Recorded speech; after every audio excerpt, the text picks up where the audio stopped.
जय हिंद साथियों, मैं अपने इस वीडियो में आपका पुनः स्वागत करता हूं। दोस्तों, आज के इस वीडियो में हम बात करने वाले हैं लार ग्रंथियों के बारे में। तो पहले समझते हैं कि लार ग्रंथियों लार ग्रंथियों को समझने से पहले हम ये समझते हैं कि ग्रंथि क्या चीज़ होता है। ग्रंथि किसे कहते हैं? अक्सर हम लोग पढ़ते रहते हैं और स्कूल में भी पढ़ा दिया जाता है, लेकिन ग्रंथि क्या चीज़ के बारे में बहुत कम ही बताया जाता है।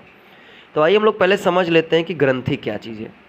तो ग्रंथि का मतलब ये होता है कि हमारे शरीर में कुछ ऐसी संरचनाएं पाई जाती हैं जो थैली नुमा होती है, अर्थात एक थैली के आकार की होती हैं।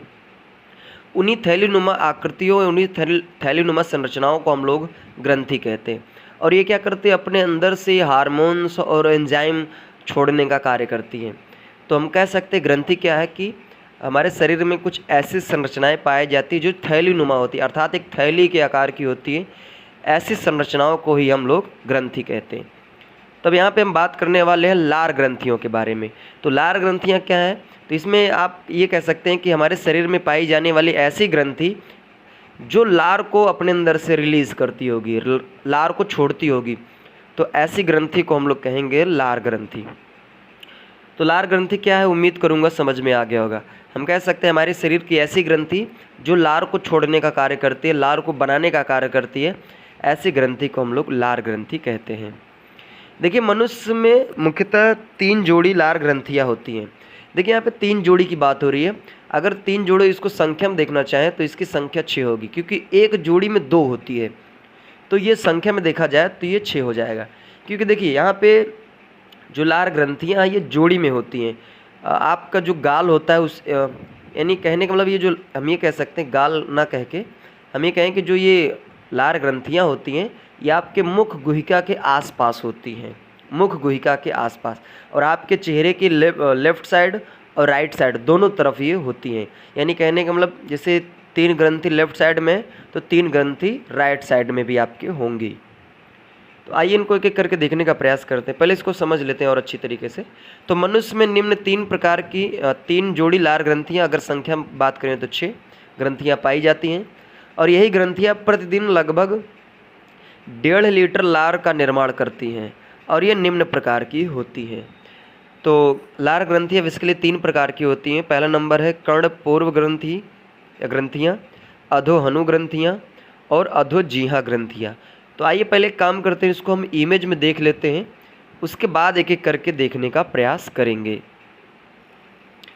देखिए, आपके मानव के पूरे सिर का स्ट्रक्चर है और आप देख पा रहे होंगे ये कान है और ये इधर आँख है, इधर आपका नाक है, ये मुख है और ये आपका पोर्शन पूरा मुख गुहिका है और बगल में ये कुछ लार ग्रंथियाँ दिख रही हैं। ठीक है, तो देखिए ये आपका, ये अगर एक हिसाब से देखा जाए तो आप ये साइड से देख रहे हैं, एक तरफ से किनारे से देख रहे हैं, तो ये आपका कह सकते हैं कि लेफ़्ट साइड का आप इमेज देख पा रहे हैं।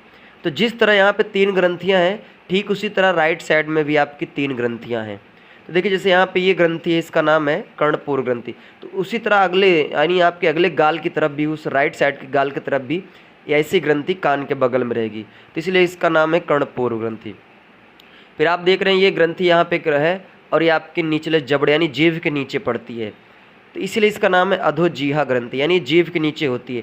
तो ये ठीक एक इधर होती है और एक ग्रंथि उधर होती है। उसी तरह यहाँ पे एक ग्रंथि होती है जिसका नाम है अधोहनु ग्रंथि। ये क्या होती है? जो जीभ होती है उसके यानी पीछे होती है थोड़ा सा। तो जिससे जैसे आपके लेफ्ट साइड में जो ग्रंथि हैं 3, ठीक उसी तरह राइट साइड में भी 3 ग्रंथियाँ होती हैं।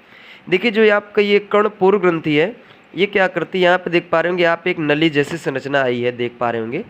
तो ये इसका नाम है स्टेंसन की नलिका।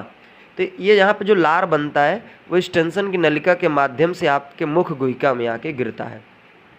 उसी तरह ये जो अधोजीहा ग्रंथि है, सॉरी अधोहनु जो ग्रंथि है, यहाँ से आप देख पा रहे होंगे एक नली गई है जो यहाँ पे आके आपके कृंतक दांत के पास खुलती है और इस नली का नाम है वार्टन की नलिका। तो ये जो नली है ये जाके आपके यहाँ पे खुलती है। तो ये जो कर्णपूर ग्रंथि है, ये इस नली का नाम है स्टेंसन, जो है आपके आके मुख गुहिका यानी ऊपर से खुलती है और ये नीचे जाके नीचे वाले जो दांत के नीचे वाले जबड़े में जो कृंतक दांत होते हैं वहाँ उसके पास जाके ये ग्रंथि आपकी खुलती है। तो उम्मीद करूँगा आप लोग इसको इमेज में देख पाए होंगे। अब आइए हम लोग एक एक करके देखने का प्रयास करते हैं। आइए हम लोग देखते हैं, पहले बात करेंगे कर्णपूर्व ग्रंथि या ग्रंथियाँ।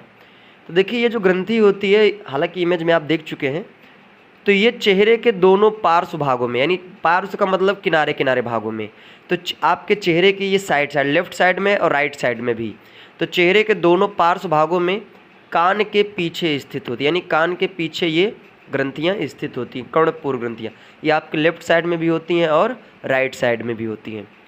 और ये जो ग्रंथि होती है, ये स्टेंसन के नलिका द्वारा ये मुख गुहिका में खुलती है। और यहाँ जो ये जो लार छोड़ते हैं, लार में क्या होता है, लार में श्लेष्म, लाइसोजाइम तथा टाइलिन नामक एंजाइम होता है। अर्थात कहने का मतलब जो कर्णपूर ग्रंथियाँ होती हैं, ये जो लार छोड़ती हैं, उस लार में टाइलिन और लाइसोजाइम नामक एंजाइम होता है। और ये क्या करते हैं, मंड का मतलब होता है, यहाँ पे मैंने लिखा है चोकर। जैसे आप लोग नॉर्मली रोटी खाते हैं, तो जैसे रोटी को आटा गूंदने से पहले हम लोग आटे को चालते हैं, तो उसमें से कुछ आप देखते होंगे कुछ निकलता है चोकर, लेकिन पूरी तरह से चोकर नहीं निकलता है, उसमें कुछ ना कुछ हिस्सा बचा रहता है, तो वही आटे में रहता है। फिर जब उसकी रोटी बनती है, हम लोग उसको खाते हैं, तो उसमें कुछ चोकर या कह सकते हैं छिलके जैसे आपको मिलेंगे। तो वही ये जो लार ग्रंथियाँ होती है, उन्हीं छिलकों को ये पचाने का कार्य करती है। जैसे आप कुछ ऐसे होती, जैसे आलू होता है, कभी कभी आप लोग आलू को छील कर बनाते हैं सब्जी, कभी कभी क्या होता है कि आलू को छीलते नहीं है, वैसे ही उसको काट के सब्जी बना लेते हैं, तो जो छिलका चला जाता है तो उसको भी पचाने का कार्य करता है हमारा ये जो कर्णपूर ग्रंथि से लार निकलता है, वो मंड को पचाने, मंड या चोकर या छिलका कह सकते हैं, उसको पचाने का ये कार्य करता है।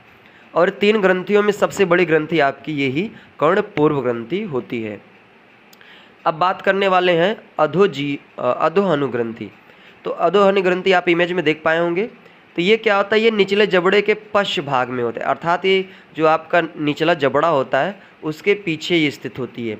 और ये ग्रंथियाँ निचले कृंतक दांतों के पास, जैसे कि अभी मैंने आपको बताया था वार्टन्स नामक नलिका में ये क्या होता है, उसी के माध्यम से ओपन होता है, खुलता है। तो ये आपके कृंतक दांतों के पास ये नलिकाओं द्वारा जीहा के नीचे खुलती हैं। नेक्स्ट हम लोग बात करेंगे अधोजीहा ग्रंथियाँ। तो ये क्या होता है, ये जीहा के ठीक नीचे, यानी आपके जीभ के ठीक नीचे ये छोटी तथा संकरी ग्रंथियाँ हैं। और ये कई महीन रिविनस या कह सकते हैं बारघोलिन की नलिकाओं द्वारा ये मुख गुहिका की फर्श पर आकर खुलती हैं। तो आप देख पाएंगे जैसे ये आपका क्या नाम से कर्णपूर्व ग्रंथि थी, तो ये क्या की थी, ये स्टेंसन नलिका द्वारा ये आपके मुख गुहिका में खुला था। और ये मंड और चोकर, मंड मतलब चोकर ही कहते हैं उसको पचाने का कार्य किया था। और ये आपके निचले जबड़े के पश्च भाग यानी पीछे स्थित होती है। और ये कृंतक दांतों के पास वार्टन्स नामक नलिकाओं द्वारा ये जीभ खुलती है। और ये जो ये ठीक जीभ के नीचे होती है।